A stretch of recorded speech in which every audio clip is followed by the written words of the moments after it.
Welcome to the Scaling Therapy Practice.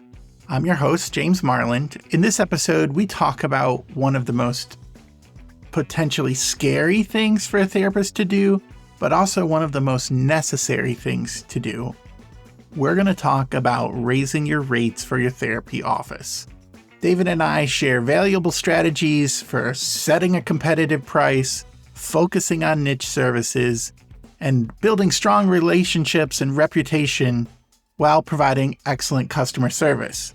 Tune in to hear some advice on raising your rates and keeping a full caseload. It's going to be a great episode. Let's get started.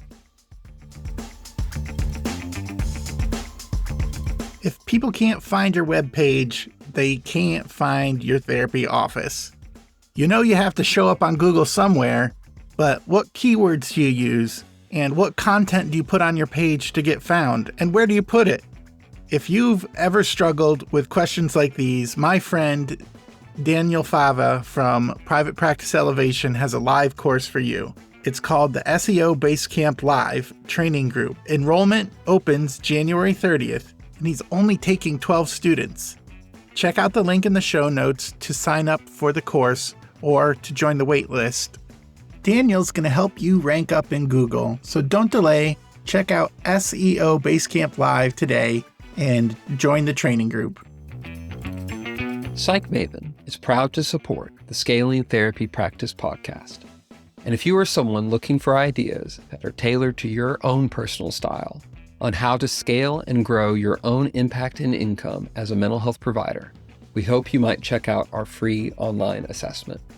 If you go to stp.psychmaven.com, you can take our free personal inventory and find out what your builder type is as a helping professional. This assessment is quick and fun, and it comes with tons of customized resources with your results, so you can discover the best ways to scale that match your own personality. Find the assessment at stp.psychmaven.com. That is stp.psychmaven.com.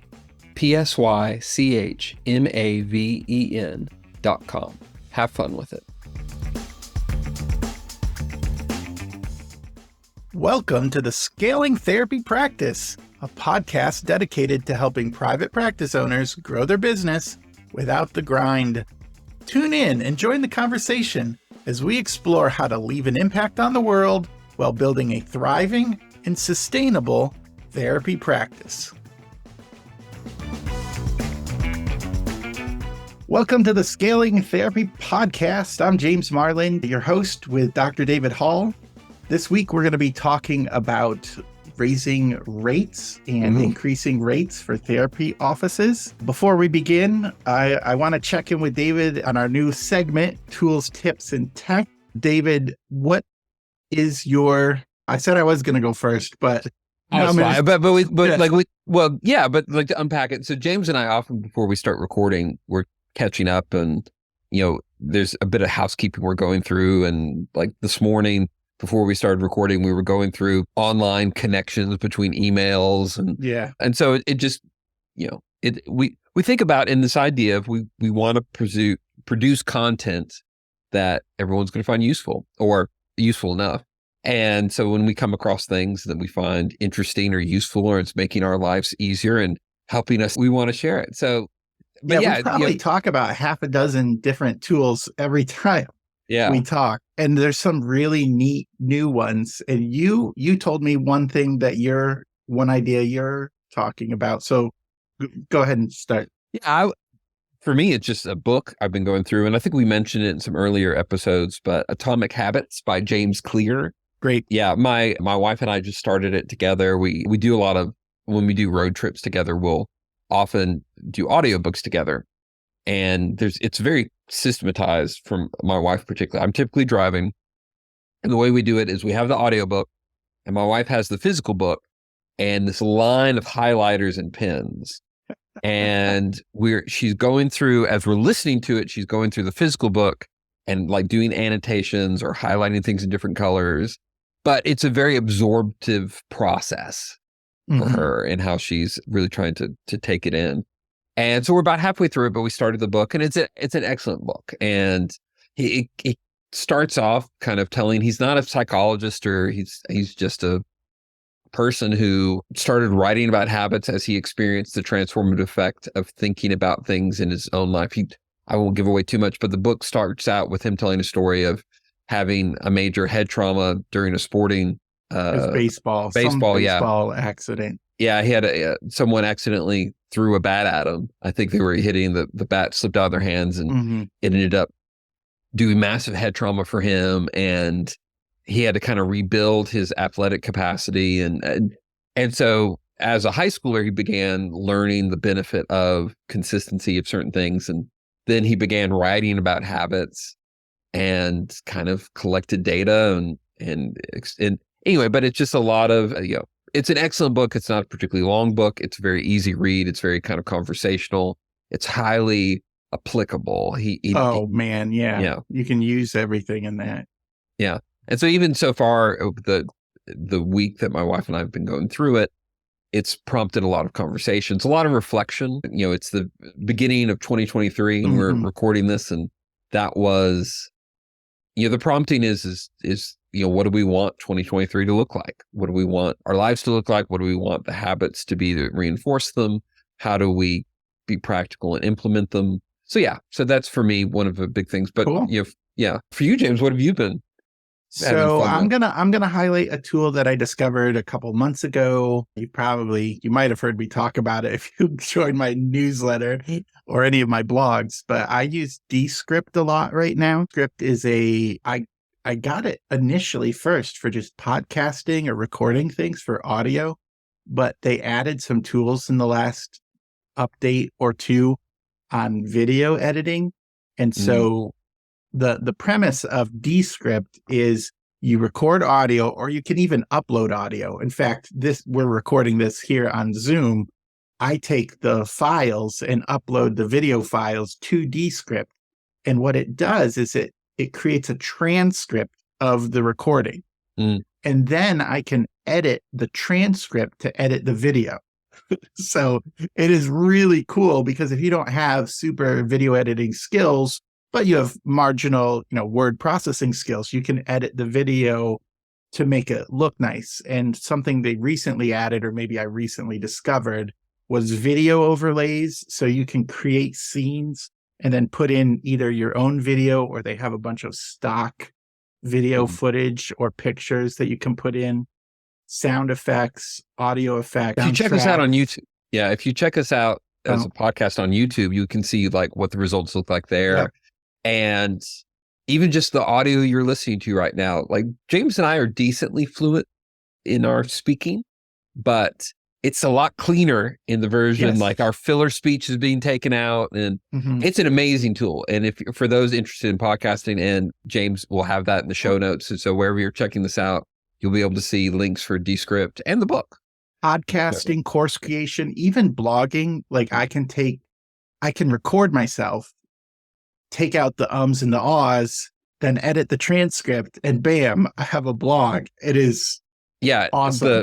The key for scaling, and we'll probably do a whole episode about this, is repurposing. And that's something that, if you're making anything, finding ways to repurpose. James writing things down right now, which is good.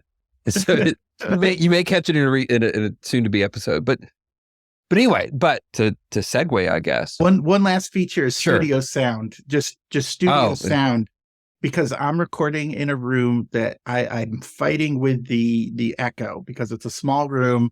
I don't have a lot of furniture, stuff on the wall. I'm trying to, but I fight with the sound quality with the echo, and I can click studio sound, and it takes like 80-90% of the bad stuff out and makes you sound a lot better. So that's, I suppose I could spend another 20 minutes talking about Descript, but I wanted to highlight that, because you don't have to be an audio engineer to make things sound great and look good. So anyways, we'll come back to that. You'll probably hear a lot more in Descript, and there could be more things in the future to check out. It's one of my favorite tools. I use it every day almost. So segue, David, we were talking about rates, and you have a story to tell about rates. Our topic is raising rates and when to do that, and some things to think about when you do it and maybe mistakes. So did you recently had a change, right? I did. This is the first Tell me one. about it. Yeah, it's funny. James and I haven't spoken much in the past few weeks because it's been holiday break. Holidays. I took some vacation, and so this is our first time recording in a few weeks, and we'll come up with episode ideas. And James had outlined some ideas, and he goes, "I think I want to talk about rate raising." I'm like, "Well, I just did that," and he's like, "Perfect," and that wasn't planned, but yeah, I did. It's how it's going. I can't tell you necessarily right this because this is literally the first week, but I did a rate raise this time last year, and that was the first one in a while. And so I guess my first question about that is what are some of the fears then, or what were you feeling? Like what was going through your mind and your processing as you're thinking, oh, it might be time to change my rates, and maybe relate that to other people.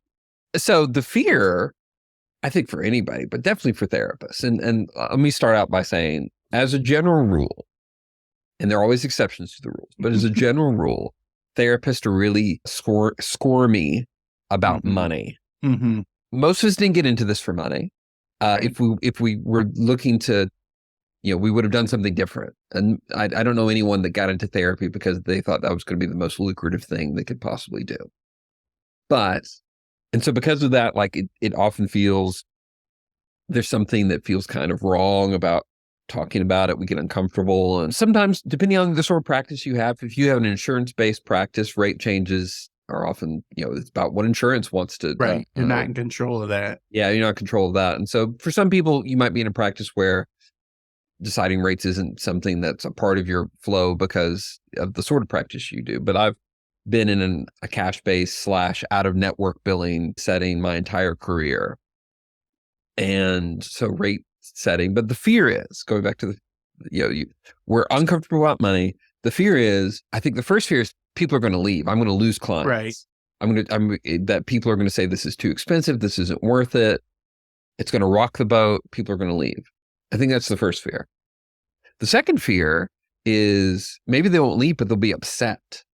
And then I have to deal with what does it mean? And, I don't want to be the bad person, in this. I don't want to be the villain. So therapeutic alliance might break? Yeah, it's money feels like this intruder. Right. I have to kind of come in. And so I'm your therapist and bill collector. Yeah, and it really is. And I feel I've had some good modeling, and I'll share some anecdotes of one of my supervisor I had early in my career. I was still in grad school. She was somebody I knew because she worked in an office with one of my graduate professors. So I had connection with her before she supervised me. And we started supervision the same way she started her therapy sessions. Billing was the first thing. Now, this was back when you run your credit card machine, but that was before we had any conversation about anything. It was pay the bill. And her mindset about that was, let's get this out of the way so we don't have to end. And it was part of, and so that was a rhythm I took from her. And in the years since then, I've worked in different settings where I wasn't the one doing the billing. I had reception staff. And so it wasn't always a conversation I had. A lot of us work with EHRs now that the billing's kind of built in. And that's what it is for me now, that people pay with an on-file credit card. And so it's not, I'm not taking payment for them regularly. And so it allows the money to move in the background. But about rate raising. And I guess maybe one question to start is like, when do I do it? Like when to do it, when's enough? Because a lot of people wait too long. And here's kind of a thought process I have. I encourage people when I'm coaching or consulting with people in practice setting, I encourage people to look at a yearly rate adjustment. Okay. And here's why. If you do it on a yearly basis, it doesn't have to be as extreme normally. Oh, you're saying rather than every 5 years or something. Yes. Okay. What I see happen, and I've seen happen historically, is a lot of people don't look at it. They just keep the same rate for a long time. And then their expenses don't go down, right? Like salaries and equipment and like your phone bill and all that stuff. Yeah. That's never going down. Yeah, and you look at different just cost of living adjustments. Like the cost of living where I live in Knoxville, Tennessee, has gone up huge in the Mm, past several years. I think like housing, since the pandemic, housing has gone up like over 30%. mm. And so when I say changing rates too, I'm a group practice owner. It's less about me changing my rate, though that's a part of it, but I'm making decisions on how rates are being charged by other people too. Hmm. And I did it last year at the beginning of 2022, did a rate change. And the reason we did it then is we had not adjusted the rates since 2017. So it had Oh been dear. 5 years. Yeah. And in cost of living and inflation going into 2022 had gone up quite a bit. And like we were feeling it. And my staff was paid based Yeah. on it is based on money that they generated through client fees. And so their cost of living had gone up, their expenses had gone up. Oh, yeah. So they weren't getting paid more either. Like their raise. Yeah, when they got paid more when their rate went up, but like they were getting, and depending on how the settings where you work, they were taking home based on different percentages of client fees. The fees, but if the fees don't go up for years and years, they're not also, Yeah. Their expenses are going up. Their expenses are going up. And so, Right. Yeah. That so makes basically there's this kind of slow demotion process that happens Mhm. when you're fee for Ooh. service. And People don't think about that. Like, No. why? Yeah. well, and it there's a little bit of frog in the boiling pot sort of metaphor at Mhm. this idea of it's slow oftentimes. Right. Right. And I've seen a lot of therapists, particularly ones that have been in the business for a very long time. They just get it's incremental. Mhm. And one of the things that's different at the time we were going in 2023, that over the past few years in the United States, inflation rates have been higher than they've been in 30 plus years. Yeah. And over the course of 2022, inflation rate was, I think, between 8 and 9% in the United States. So that means that $1 at the beginning of 2022, that value, would have been, I guess, to increase it, like $1.10, $1.10. And so that's the same amount of money then. So what $1 is worth at the beginning of 2022 at the end was, you needed $1.09 or $1.10 to equal that value. And that affects things. And that was, and so I was not looking when I raised rates at the beginning of 2022, I wasn't looking to do another raise Right. as high this year, but we ended up going up another bit because of cost of living and inflation and all these different metrics. So what were the big factors for you for looking at that, since you had already done one when we're talking about other therapists who are thinking about raising rates? What are some of the big factors that played a part in you're like, we got to do something about this? As therapists, we're often feelers, touchy-feely sort of people. And one of the things I've learned, still learning, I haven't learned it, I'm still learning it as a business owner, is I've got to take my emotions out of the money equations as much as possible. I've got to find what are objective, measurable things I can look at. Because I feel uncomfortable with raising rates. Yeah. But I'll also feel at times, maybe if I'm doing it, like, was this enough or is this too much or too little? And so I try to set it on, okay, what were we charging at whatever point? And so if you're a therapist in private practice or in group practice or whatever it is, and you have agency in deciding your rates or have had agency in deciding your rates, think about when you set your rate initially. Think about when it was and what it was and what were in assuming that you felt it was an appropriate rate at the time. And let's say, example, like I had that setting a rate in 2017, I would look at what was, for a round number, let's say $100. What was $100 worth in 2017? And what has the same value now? And you look at, and there are any number of, you go online and look at cost of living adjustment or inflation adjustments. You can find different. Can you find it for your area? Because I'm assuming. Yeah. Oh yeah, you can find it. Like there's in a course I teach about therapist careers. I have a cost of living adjustment calculator that you could say between So I'm in Knoxville, Tennessee, as I said, and James, you're in Pennsylvania, Lancaster. Lancaster, Pennsylvania. And so there are cost of living calculators, and you do an online search for a cost of living calculator. You can say like, okay, if I were to move from Knoxville to Lancaster and I'm making $65,000 a year, what does that look as a difference? And it'll tell you. And I because this is something, to go a quick tangent, therapists, when they're moving, they may look at like, oh, I'm taking this job and it's paying $10,000 more a year than what I'm making now. But you've got to look at like, what does it cost to live? If I'm moving from where I live to Bay Area, California, which is some of the most expensive costs of living, if I'm making another $40,000, I'm still going to be worse off. Yeah. Because of what is housing costs, and certain things change. Except the weather. Yeah. I mean, it's Mark Twain famously said, the coldest winter I ever spent was a July in San Francisco. Oh, interesting. It surprised me. I've only been once, but it surprised me how cold I was in there in July. But otherwise, Anyway, so back on track. You got to look at like when you're raising rates, you got to look at what it was initially and what's a comparable number now, and just for me. And then talking about rate adjustment in this way, it's thinking through, I'm just trying to stay even. And that's and so the rate raise I did this last year was, and it wasn't an easy thing. For me, it wasn't an easy thing. And there was a lot of resistance amongst my clinical team because they felt that, because of the fear of therapeutic alliance, the fear of losing clients. But I had explained and unpacked. I'm like, look, guys, I'm not trying for us to make more money. I'm trying to get us so we're making the same amount of money or somewhere close to that than we were 12 months ago. Yeah. And I'm looking at things. I've got a lot of people kind of early careers. And so I've had a lot of people who work for me buy their first homes.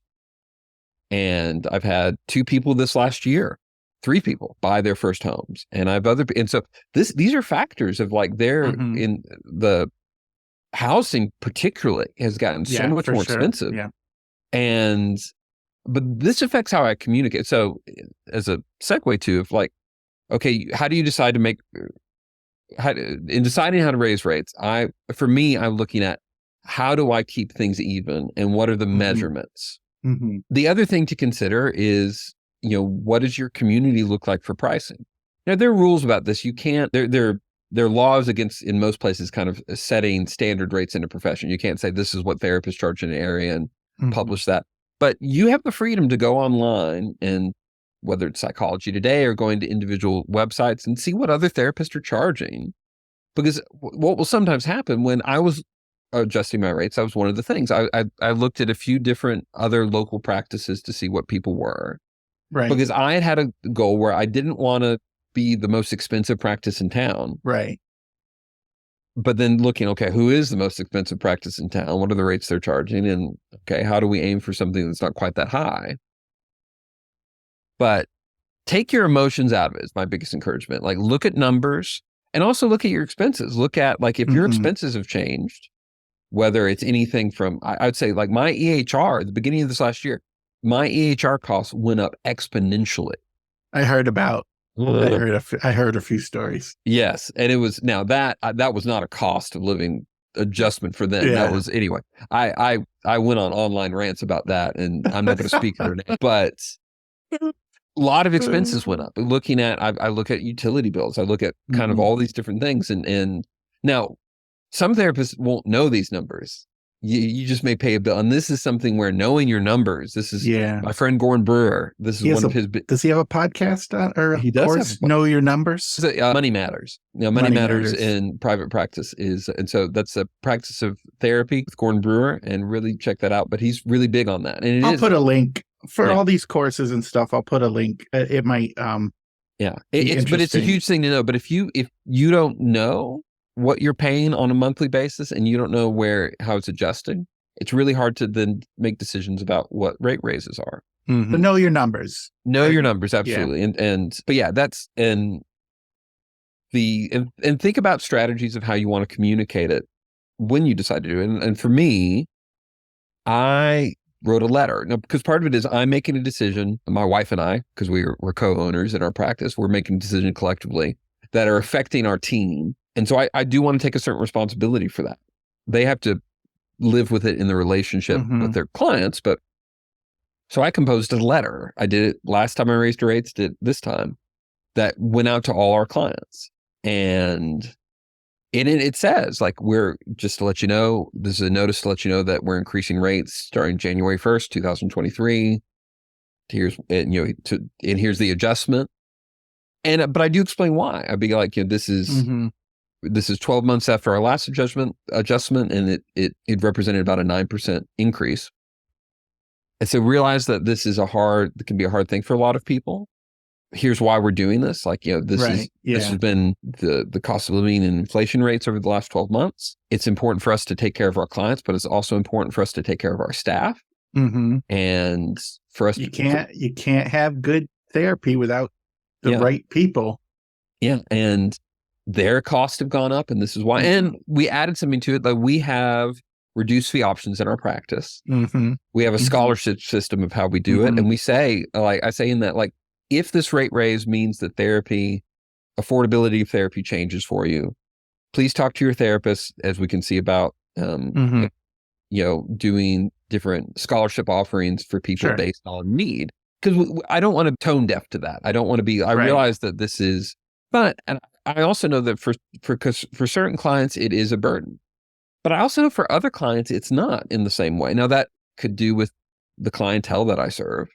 But for them paying an extra $10 per session isn't that's not a deal breaker. It's not going to change their life. But we think it is. Don't you realize? Well, it is for us. A lot of it is. For us, we're like, oh, yeah, and it is, and it is this agonize over it. Like, oh, I remember changing prices as the virtual assistant company, and I probably moved too slow on it. But as the inflation went up, we made incremental changes, but I don't think I looked at the numbers the same way you looked at the numbers, realizing how bad it had gotten in just 3 years over the pandemic with rates and wages and stuff. So, but I agonized over just, a $5, $10 change. And we look at what it is for us personally, and I think I often talk about things holding them in tension. And I think being sensitive to the financial impacts that rate changes have on your clientele is hugely important. But in the other bit, you've got to figure out how to sustain yourself and sustain the systems that you're trying to maintain. And I've seen this for therapists that they don't ever change their rates. And I think of insurance. Oftentimes insurance is slow to change rates. And I think of a former supervisor of mine. An issue I had with him is while he was supervising me, he worked in a different practice for me. I didn't set my rate in my practice. My practice set the rate. But I was more expensive than him as a pre-licensed therapist. I was more expensive than he was as somebody with multiple licenses and a doctorate. And I challenged him. I go, because he never changed his rates? He changed them too slow. It was... He was doing, this was in around 2010. He was charging $90 a session, which was lower end, and I was $95. But I was far less experienced. I was and he had started where it was much lower, but there were times where he would talk about doing 50, 55, 60 sessions a week. And a certain phase. And I asked him, as he told me that, his name was David as well, is David.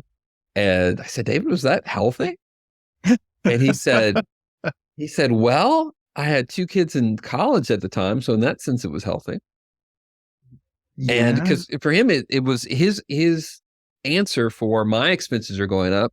And this is what I charge clients. What do I do? Well, I'll see more clients. Yeah. But it's not. Most therapists, you will run out of time.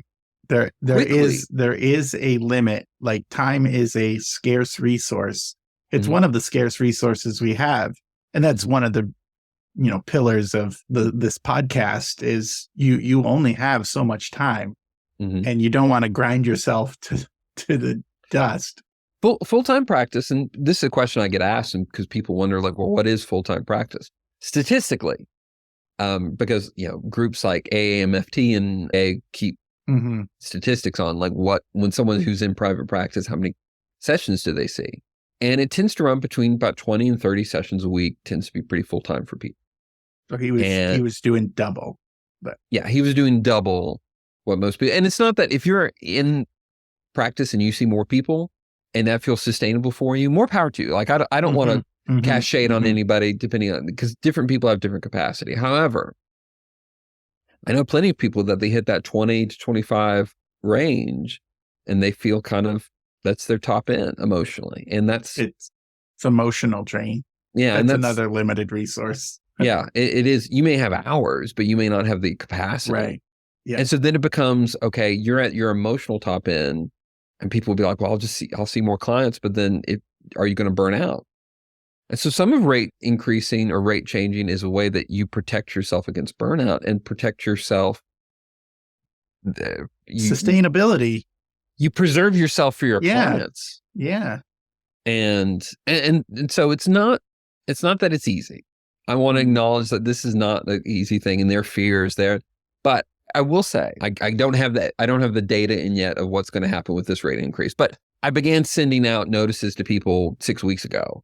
So this isn't new information. Like people have been told that this is where things are. Any feedback on it yet from the clients? No feedback yet. So not that's filtered up to me. Now, there may have been for individual therapists that they may have, but it hasn't come up to me yet. And when we did it last time, I would say that I said it was a hard discussion with my team talking about the rate change. But the people that had the harder time with it were people that have been newer for us in this year. They weren't with us for the last rate change. And for my staff that was part of the team during the last rate change, they kind of gave feedback to the group as a whole saying like, it was some people we had to have the conversation of how to adjust or how to find ways to make it work for them. But for a lot of people, and particularly in this time right now, as there's radical shifts in cost of living, things like people, even if it's a hardship for them, they're understanding in the sense of the why. I have not gotten any feedback of like, well, why in the world would you raise rates? Well, I think it's all over, like the news and social media has primed us for that. Like, and just going to the grocery store, dude. Yeah, in that, and people so are expensive. and so I think people are going to the gas pump, going to the grocery store, you see these things and fuel oil right now up, Northeast, like somebody says like $6 a gallon or something. It just and they're anyways, prices are going up. Prices are good, but something I've said before, even if we weren't in this sort of major inflationary season, I would still encourage people to look at a rate change on a yearly basis. And here's why. If it's small, you're not having to do catch up. Like in an ideal sort of time, if at the end of next year, we adjust it $2 or $1.50 or not $1.50, I wouldn't make rates whatever 50 cents. But it's a slower adjustment, and that means you're not having to catch up. And if I had done that starting from 2017 to 18, if I had done those, I wouldn't have had to do a big increase in 22. Right. And I think that's a kinder thing for your clients, for staff, and just sort of, and then also for long-term people, it just becomes, there's a rhythm to it. It's, end of the year. This is an assessment, and your new clients don't even know you raised the rate. Yeah, because they're just like, oh, yeah. Anyone who started this is just kind of what it is. But there is fear, there is anxiety, it is real,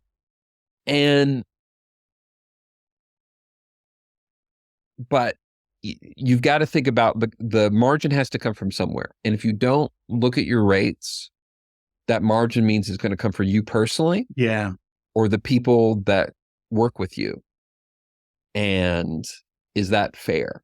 Right. And is that sustainable? Yeah, 100%. I have a friend, Marv, who runs a lawn care service business, Mm. and we were talking about contracts, and I think he does 3-year contracts, but every year, even in the 3-year contracts, it goes up a certain amount per year. Mm. And that way, after the end of 3 years, he doesn't get, he doesn't be like, oh, I'm raising it 9-10% this That's year. smart. Yeah. I've learned a lot from Marv. I think you can learn a lot of things from other businesses, not just therapists, business on how to run things, because just the different perspective and how to think of things. Mm-hmm. And it just made a lot of sense to do it incrementally rather than all at once, because then when you're comparing yourself to other people, like the other lawn care businesses, he goes up 10%. They're going to find somebody that, doesn't raise their rates. They might not do the same quality of work, but it's going to be, people look at the dollars, especially when there's a bigger increase. Yeah. And I think as much as you can pad it where you're making smaller increases, but do smaller increases more frequently versus, and it is like, and I had Ask Me, part of my team, in the context of the rate raise. Well, but you're not going to do it again this much next year. And I said, I don't know. Right. If like I'm going to adjust based on what our need is. And it goes to the issues of leadership. If you're in a group practice where you're leading a team or you're leading, is that this is hard. So it's not just your own fears for your own clients, but I had to think through how to pitch this to people that were gonna that were gonna live with it. And someone said, because I do a lot of collaborative discussions with my team, but I also I don't run a democracy. I'm not a president of a democracy. I'm a dictator. I try to be a benevolent one, but and for me that's just a part of honesty. Like, and this was you take all the risk. Like, it is you bear the risk. Yeah, and I don't see that as a negative thing, and I think there's a certain functionality to it of that. If everything was up for a vote, it'd be hard to get things done, and I bear the cost and responsibility of things, and so it becomes. But for me, it's important for me to be open in the process. And somebody said, as we were talking about it, they're like, well, you're going to make a decision regardless of what I say. And they weren't being defensive about it, but they were just being matter of fact. I go, but I want to hear what you're going to say. I'm like, yes, I'm going to make a decision because somebody has to make a decision. Right.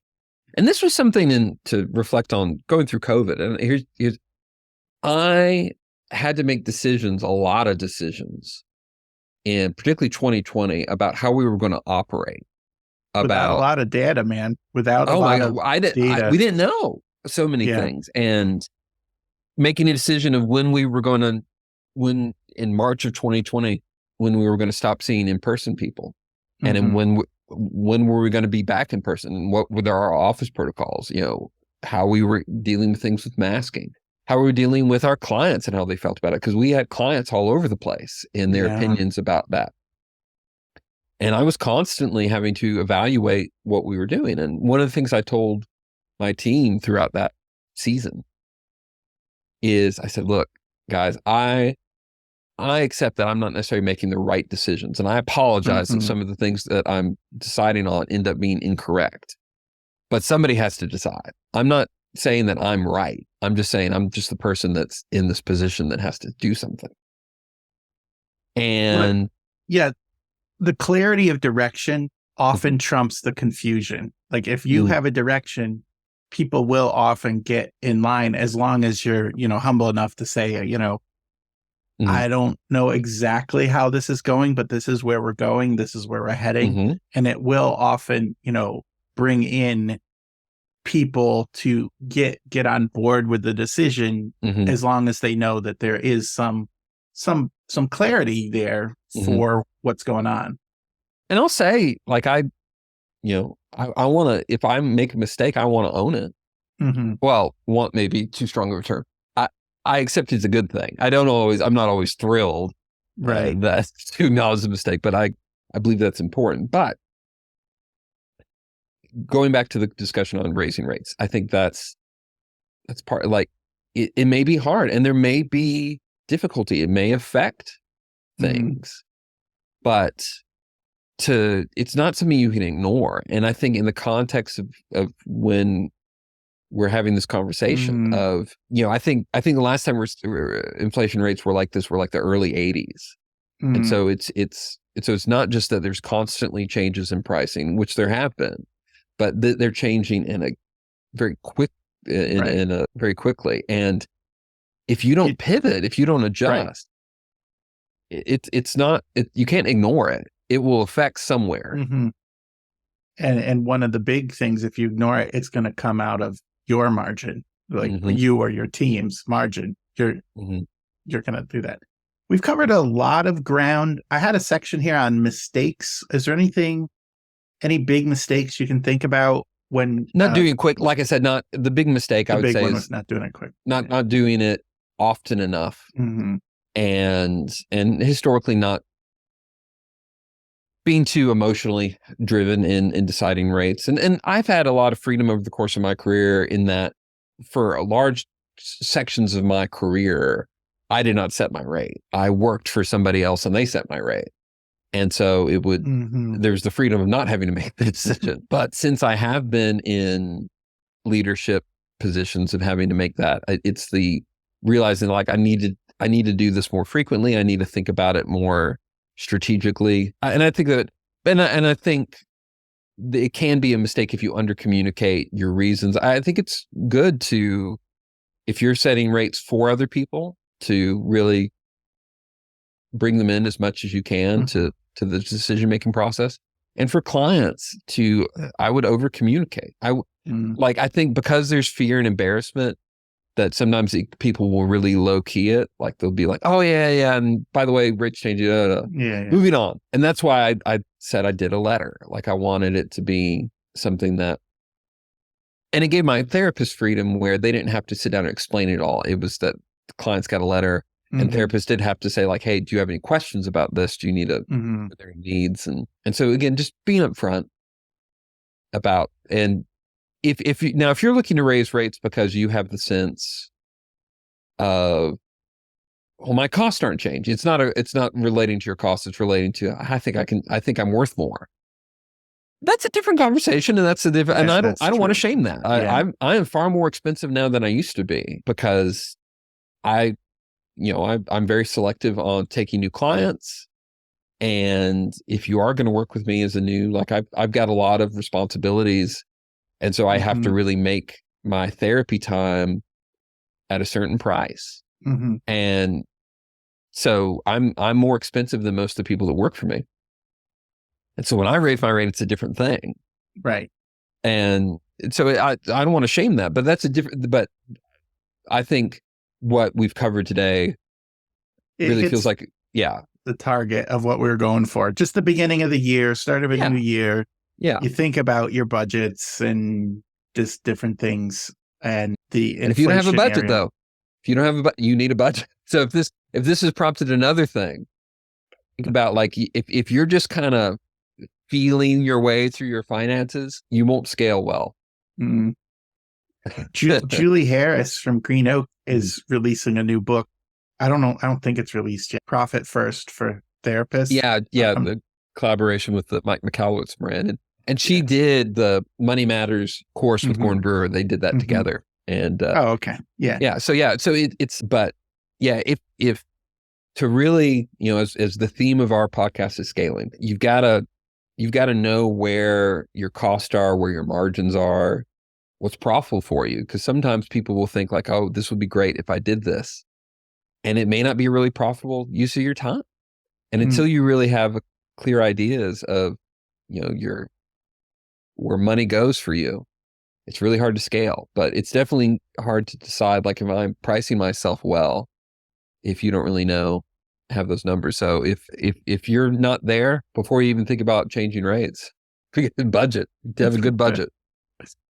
All right, this is a good spot to wrap up. We'll do our segment on one thing to take away. So my one thing to take away from this episode is just the examine the rates at a regular rate. There is no exact like when you should do it, but probably 5 years is too long.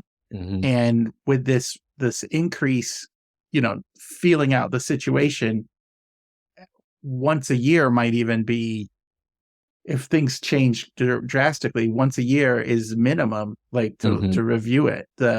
So for me, 4 or 5 years, but one, not more than 1 year, I guess would be my main takeaway, because you're eroding from yourself. Like if you're not watching this, it just becomes so much harder to do it when you actually discover how bad it's been, or how much the inflation has changed and eroded your earning power and your ability to pay your staff. I mean, one of the big things for me out of this is if you let it go too long, you're actually hurting the staff. Like, yeah, sure, the owner can absorb some costs, but you have the people starting families, buying houses, doing these things that they need to be compensated. So do it. Review it on a regular basis. That's my one thing. What's your one thing, David? I mean, I want to, reinforce that on a regular basis. I think a year is good, but my one thing would be take your heart out of it. And I don't mean that coldly, but or it's got to be head driven. Yeah. Not feelings driven. I guess the heart can follow. So I'll change that. Don't take your heart out of it, but it's hard to lead with your heart. Lead with the numbers. Lead with your brain. Yeah. And bring your heart with you. But, you got to know what's your expenses, how have they adjusted?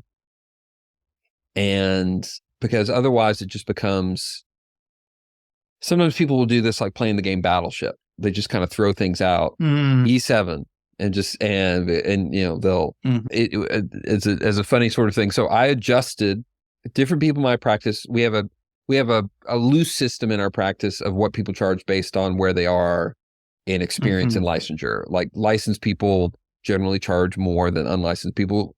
We don't have an absolute that if you're licensed, you charge this exact amount, but we try to do it within ranges to be reflective on people's experiences, and they get dispersed payments from the practice based on their experience level. But we're in an asymmetrical number now, where we added, so now the pricing ends on 7. It used to, most of the time it ends on 5 or 0, and now it ends on 7. And a lot of people were upset with that. They're like, I don't like that number. I said, well, here's the issue with it though. If we raise $10, that's too little based on what we're trying to adjust for. But if we raise it $15, that's too much. And I said, I realized that, and that was important for me. That's where my heart, I guess, did come in, is like, I don't want to do too much. Right. And I realized that aesthetically, $127 doesn't feel aesthetically pleasing, but $130 be too much, and $125 was too little. So yeah, for our team. So, but that's a head thing. It's like I looked at what was the inflation rate this year.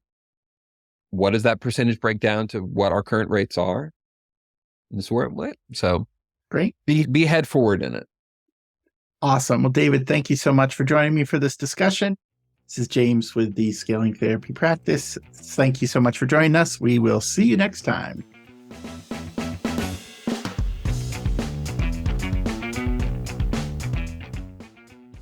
Thanks for listening. We're 6 episodes in. It's been an awesome journey so far. If you are enjoying what you're hearing, please take a moment to go to your review section on Apple or Spotify and write us a review. Give us a shout out. I want to thank our first reviewer, Whitney Owens from the Wise Practice Podcast, for giving us a 5-star review. It means so much. Thanks so much for your support.